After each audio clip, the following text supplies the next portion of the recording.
Well, hello there. My name's James Hurman, and earlier this year at Lions Live, Peter Field and I released our study, The Effectiveness Code, on behalf of Can Lions and Walk. The code was one of the biggest ever studies of marketing effectiveness, and it was based on an analysis of nearly 5,000 effectiveness case studies from the past decade, drawn from the Creative Effectiveness Lines, the Walk Effectiveness Database, and the IPA Data Bank. And in that study, we introduced a new principle of effectiveness called creative commitment. And this principle states that effectiveness increases as we commit greater budget, duration, and media channels to creative campaigns. And that conversely, effectiveness decreases as we reduce commitment to those things. Now, our most alarming finding was that over the past decade, our industry has significantly reduced the average level of creative commitment of their campaigns, which will necessarily be reducing the effectiveness of creativity and indeed the value of marketing.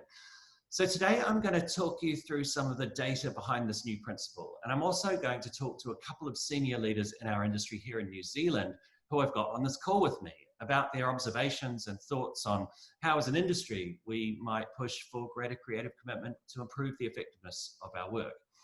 I'm joined firstly by Maria Devereux. Maria is Executive Creative Director at Colenso BBDO here in Auckland. Colenso were named Can Lions Pacific Agency of the Decade this year, and also just last week they were named Agency of the Year at the Asia Pacific Effies. Maria, welcome. Thank you so much for having me. And we are also joined by Bethany Omeri, who is Strategy Director at Clemenger BBDO in our capital city of Wellington. Clemenger are notable this year for having created New Zealand's Unite Against COVID-19 campaign for our government, which has contributed to a very effective effort against COVID-19 here in New Zealand. Bethany, hi. Hi, thank you. What I'm going to do is come back to you, Maria and Bethany, in a few minutes. But before that, I'll share a short look at the thinking and data around creative commitment. Where I'm going to start is with a pattern we noticed when studying the data that we used to build the effectiveness code study. In essence, what we noticed was that there are three campaign variables that align fairly consistently with effectiveness. These are media spend, campaign duration, and number of media channels used.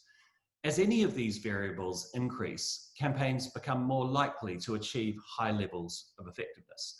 So these three variables became the dimensions of something we've called creative commitment, which is a composite measure of the amount of time, money, or media channels that have been committed to a creative idea.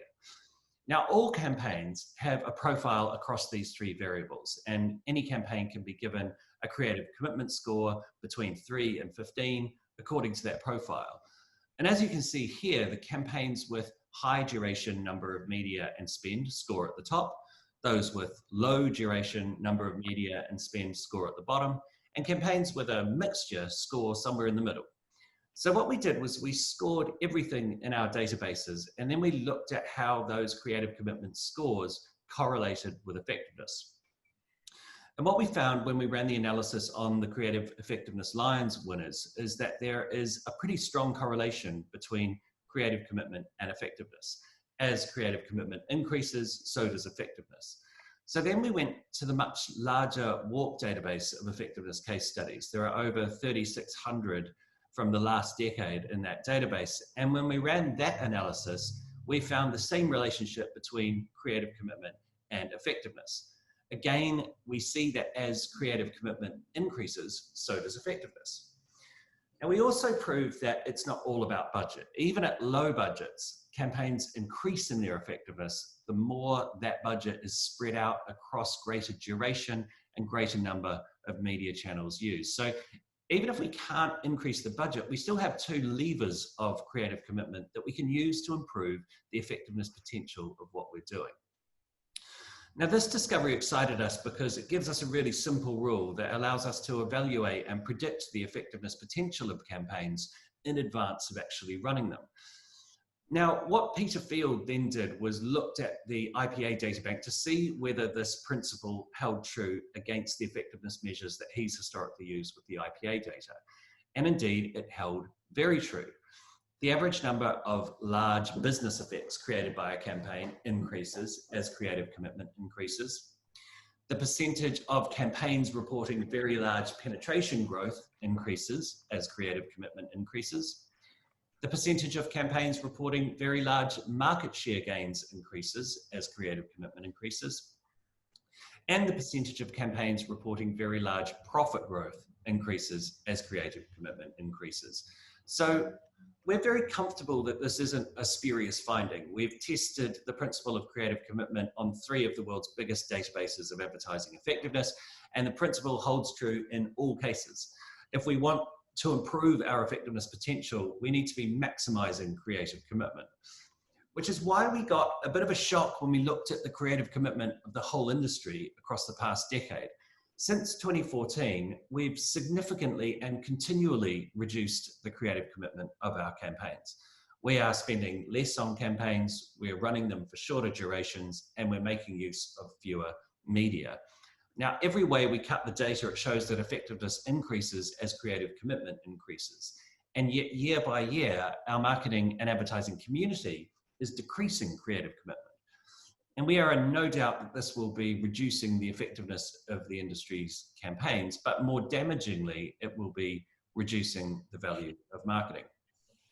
So on that note, I'm going to turn to Maria and Bethany for their views on all of this. And the first question I have for you both is whether you've noticed this trend in your agencies toward shorter durations, fewer media, and lower media spend. Are you feeling that, Maria?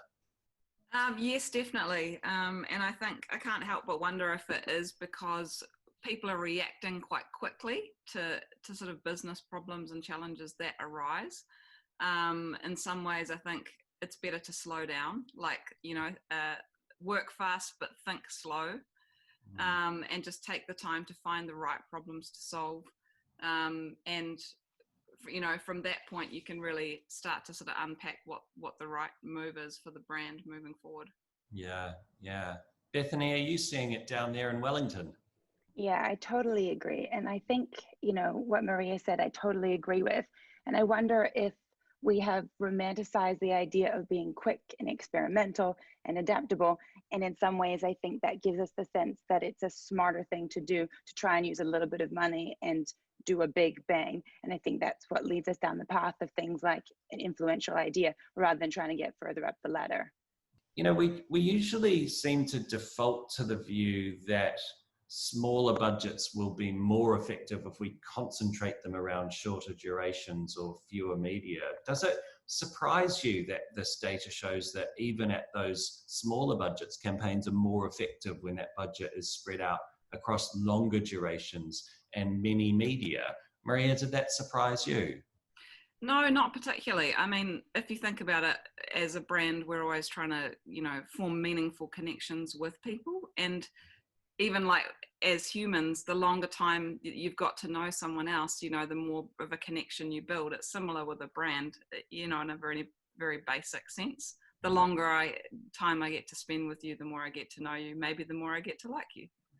Yeah, that's so true. I kind of often think of it like if you need to call someone for a favor and you haven't talked to them in ages, you usually have a sneaky call first, don't you? To kind of like check in with how they're going and maybe save the ask later. And it's a little bit like that sometimes with brands, isn't it? If you've kind of gone quiet for a bunch of time and then you just suddenly pop up and ask for something, it's sort of, you don't have quite as much luck. Bethany, did you find that that point surprising, that even at low budgets, as they're spread out, they become more effective? I'm shamefully going to say I was a little bit surprised. And I think that the thing that's tricky is that it's hard not to get seduced by campaign metrics. You have to give the other metrics a little bit of time to move. It takes a little bit more effort to set up your measurements so that you're able to see all of those working together.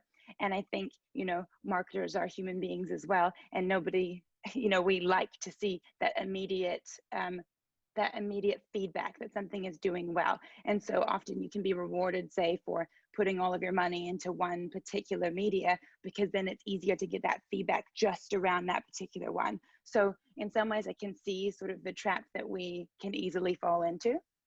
Yeah, absolutely. There's those short-term metrics definitely do sort of sometimes send us a little bit down the wrong path, don't they?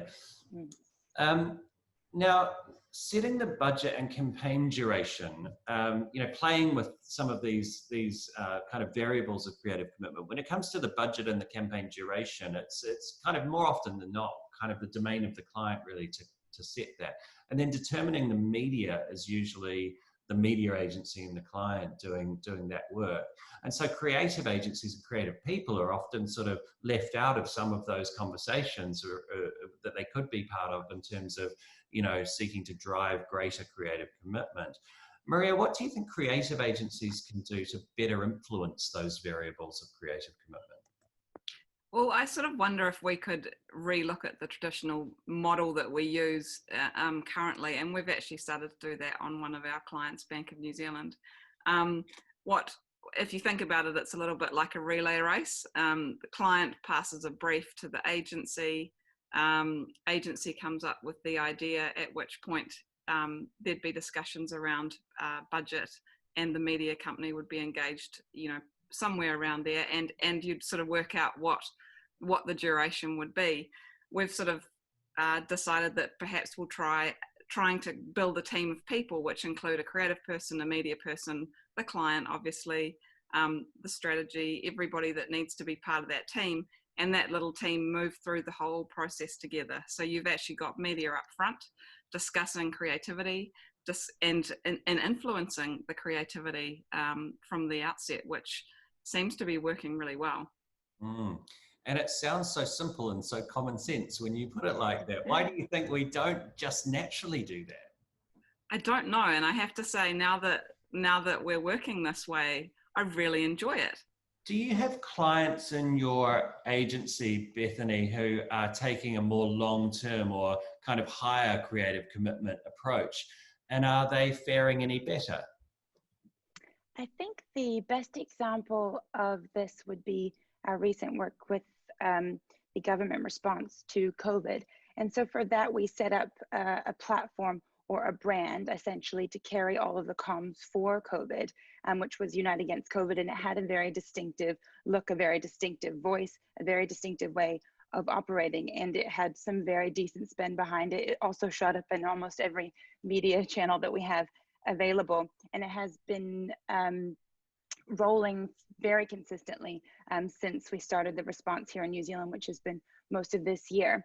And I think a really good lesson with this was that it didn't make us less adaptable, which sometimes I think it feels like something that's long-term and is a slow burn, feels like you're not responding to the moment, but actually it gave us the ability to be more responsive. So, COVID is probably one of the most uncertain situations or scenarios we'll find ourselves in, and to be able to respond quickly to things that were happening, that was made easier by having a really strong sense of who we are, a really strong sense of what it was that our brand was there to do for people, and the way that we spoke.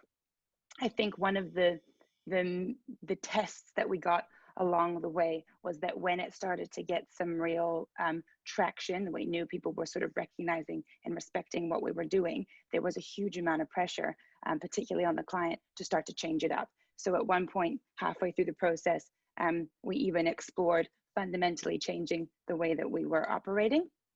And to their credit, they decided to hold the reins steady and say, no, we've built it this far. This has equity for us. This is how we're going to keep moving. And so I think that the lesson there is, one, that it makes you more adaptable to have a really strong sense of who your brand is and what it is that you do. And the other is that don't be fooled by the success. You got to keep going. I think one of the things that's really interesting there is that, with something like COVID, it's really a mission critical kind of a situation, right? And when things get really mission critical, we do seem to fall back to those principles of doing things in a big way and really consistently, and spreading them out over lots of media and making sure everyone sort of gets the message. And so it seems like we do actually have a tendency to sort of swim with the tide of creative commitment, if you like. But seemingly when it's not mission critical, we somehow kind of start to believe that it might work if we just do things in a really sort of small bitsy way. That's kind of strange, isn't it? Yeah, it it is strange. And I wonder if we give ourselves some allowances when it's not mission critical to sort of take a gamble, essentially, which is we hope that on our small budget and with a few channels or doing it in kind of a small way, perhaps the right swing at the fence will just make it all work. And I think what we want is for long-term success to be easier to come by than it is. Yeah, it is a case of wishful thinking probably a lot of the time. Yeah. And maybe seeing some of those kind of, we're surrounded by examples of campaigns that have, taken no budget whatsoever and sort of done amazing things on them. And we tend to be sort of seduced by the possibility that this might happen for us. And if only we could sort of do something which really hits it out of the park, but ultimately not have to try very hard. It seems very, really seductive. From a Creative Awards perspective, we've seen a lot of that, right? We've seen a shift to the majority of awarded work being more kind of short-term activation-y stuff. Those campaigns that can claim kind of huge results on a tiny budget or no budget at all seem to be something that creative award judges are really kind of seduced by. But I wonder if this is creating a kind of feedback loop where clients reduce their budgets, agencies do great work with those little budgets, that work is awarded and celebrated, and then that sends a signal back to the clients that it's okay to keep reducing budgets, which feels like a kind of downward spiral that's making things really tough for the industry. Maria, what do you think around that point of view? Is there anything we should be doing as kind of an industry of creative people and creative judges to try to turn that around? Yes, definitely. I mean, what is encouraging is I'm starting to see work awarded for being purpose-driven, basically, and being really powerful behavior change work. And it's really quite difficult to change behavior with a small budget and a low media spend. So that is somewhat encouraging, I think. There seems to be a real focus at the moment on looking at how we can impact people at each touch point along the customer journey. Once again, that's something that requires long-term investment and creative commitment.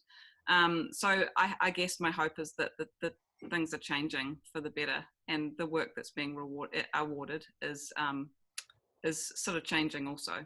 Okay, well, I'm going to bring things to a close here. On reflection, I think what's encouraging, is that there's no lack of desire, I don't think, from either the strategy or the creative disciplines to do the kind of work that does last and it does have that sort of higher level of creative commitment. I think we're facing some sort of structural challenges within the industry that are making that a little bit difficult. But I guess my outtake from this is that probably from an agency point of view, clients aren't going to find much resistance to improving creative commitment. And so hopefully this gives you some food for thought around all of that. Maria and Bethany, thank you so much for sharing your thoughts on this topic today. And to everyone watching, I really hope you can use this research and this discussion to drive toward greater creative commitment on the brands that you're serving. Thank you very much for joining us today.